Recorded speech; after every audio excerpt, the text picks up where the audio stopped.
Allô, dans cette capsule, on va parler de la distance entre un point et une droite et du point le plus proche d'une droite.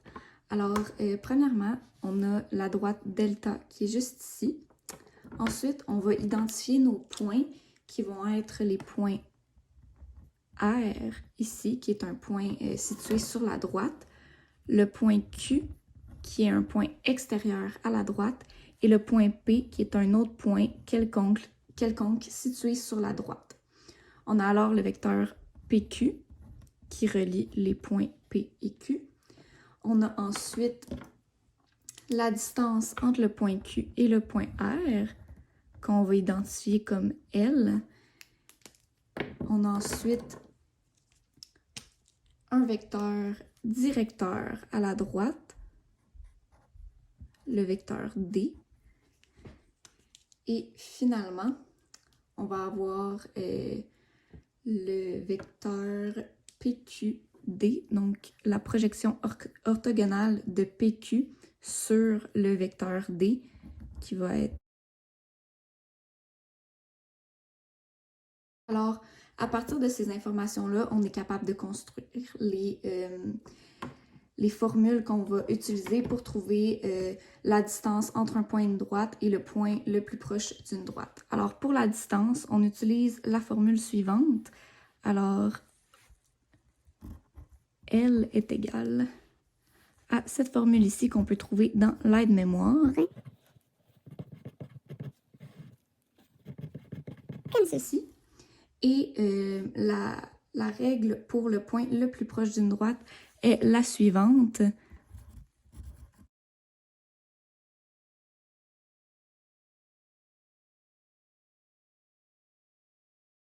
C'est vraiment important de remarquer qu'on utilise le vecteur directeur ici pour quand on veut le point le plus proche d'une droite. Et cette formule-là est à la page 22 de l'aide-mémoire. Puis, il faut bien regarder, en fait, c'est à la page 22, puis c'est pas dans un tableau ni rien, c'est juste ici, dans un texte.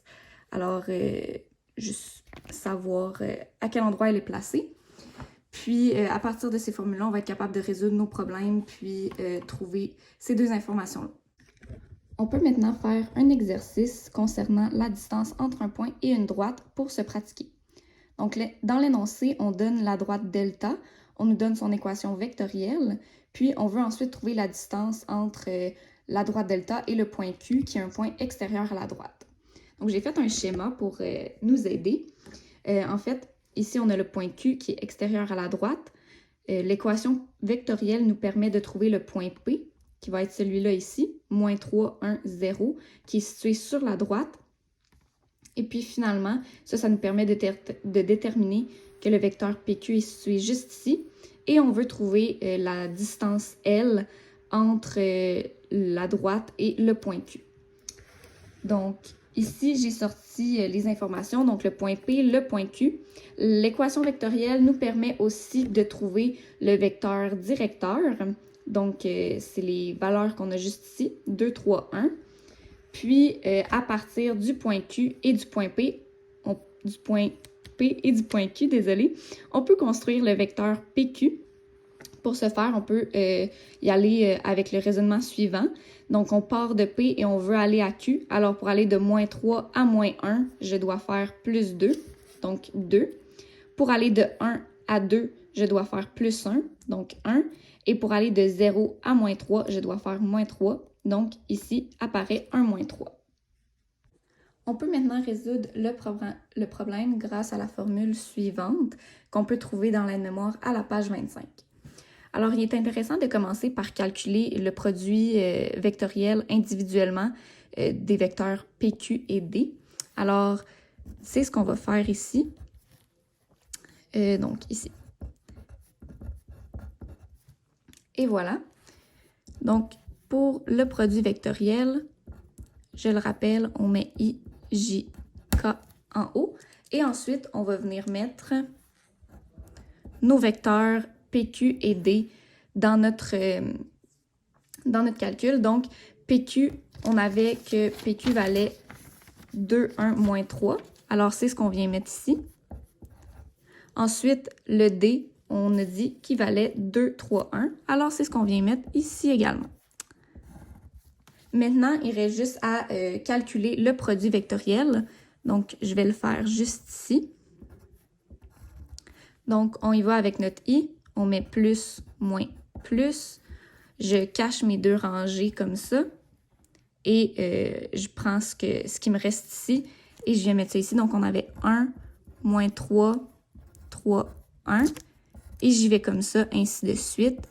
Je fais la même chose avec le J, ce qui va me donner 2, 2, moins 3, 1. Et finalement, avec le K, ce qui va me donner 2, 1, 2, 3. Finalement, il me reste juste à calculer les déterminants, ce qui va me donner 10i moins 8j et plus k.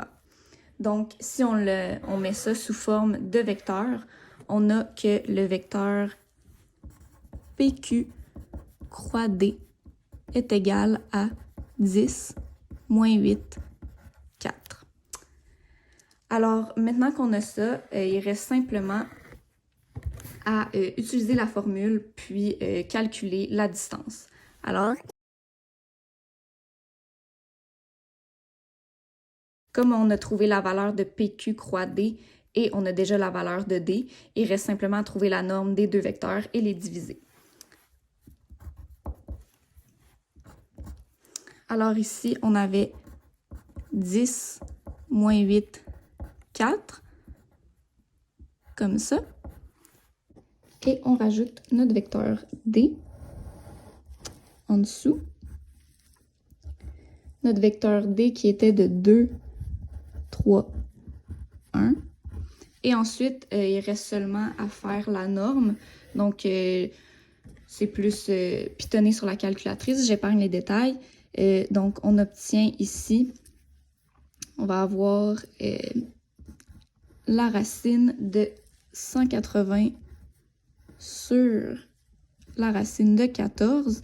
Et on peut mettre en nombre à virgule, ce qui va nous donner 3,59 unités. Donc, ça correspond à la distance entre le point Q et la droite delta. Maintenant, faisons un exercice concernant le point le plus proche d'une droite. Ici, on a la même droite que tout à l'heure, mais on demande, en fait, on veut savoir quel est le point de la droite delta le plus proche du point Q. Alors, on veut trouver la valeur du point R qui va être le plus proche du point Q qui est juste ici. Alors, à partir de l'équation vectorielle, j'ai sorti les informations importantes. Alors, on a le point P qui est caché juste ici, donc qui est de moins 3, 1, 0. Le point Q était donné dans l'énoncé juste ici, moins 1, 2, moins 3. Puis, on peut ainsi construire le vecteur OP qui est en fait à partir de l'origine. Donc, ça correspond, on remet les mêmes valeurs que le point P. Puis, le vecteur PQ qu'on avait construit pour l'exercice d'avant. Donc, pour un rappel, en fait, c'est qu'on part du point P et on se rend au point Q. Donc, ici, pour aller de moins 3 à moins 1, on ajoute 2. Pour aller de 1 à 2, on ajoute 1. Et pour aller de 0 à moins 3, on fait moins 3. Donc, c'est les valeurs qu'on retrouve ici. Donc, à partir de ces informations-là, on va être capable d'utiliser la formule pour trouver le point R, qui va être le point le plus proche du point Q. Donc, la formule est la suivante. On a OR est égal à OP plus la projection orthogonale de PQ sur D. Cette formule-là, on la retrouve dans l'aide-mémoire à la page 22. Elle est au bas de la page et elle se situe dans un texte, alors c'est important de savoir où elle se situe. Donc, premièrement, il peut être intéressant de calculer la projection orthogonale de PQ sur D séparément. Alors, la projection orthogonale va être la suivante. La formule est aussi dans l'aide-mémoire. Celle-là, elle se situe à la page 16 de l'aide-mémoire. Donc, ici, on prend le vecteur PQ. On va faire le produit scalaire avec le vecteur D. Ensuite, c'est le produit scalaire entre des vecteurs D. Puis, on multiplie par le vecteur D ensuite. Donc, ici, je rappelle qu'on avait le vecteur PQ qui valait 2, 1, moins 3 et le vecteur D qui était caché dans l'équation vectorielle ici qui valait 2, 3, 1. Alors, on remplace les vecteurs dans la formule. Comme ça, ici, on a 2, 1, moins 3, 2, 3.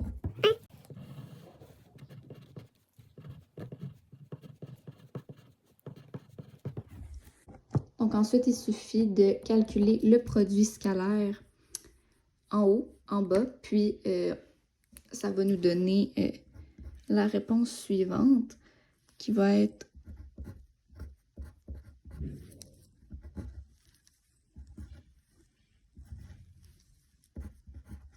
comme ça ici.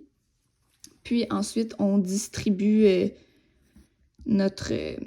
en fait, on multiplie notre vecteur par le scalaire 4 sur 14.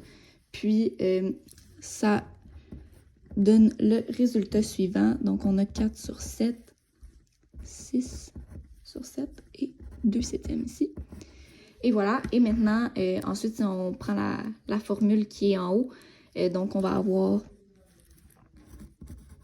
OR qui est égal à OP. Donc, OP, on l'avait trouvé ici au départ, il valait moins 3. Oh, je viens de réaliser que j'avais fait une petite erreur. J'avais mis des virgules dans mon vecteur. Donc, ici, moins 3, 1 et 0.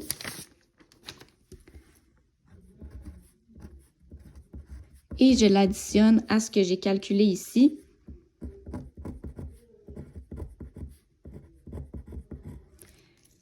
Ce qui va me donner OR ici, qui va avoir cette valeur-là.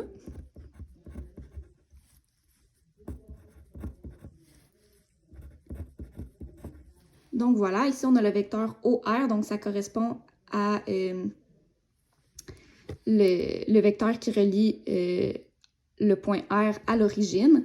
Alors le point R va avoir les valeurs suivantes, mais vu qu'on demande un point, on va vouloir mettre... en fait, on a un vecteur et on veut un point, donc on va le mettre sous forme de coordonnées. Donc, le point R, ça va être le suivant.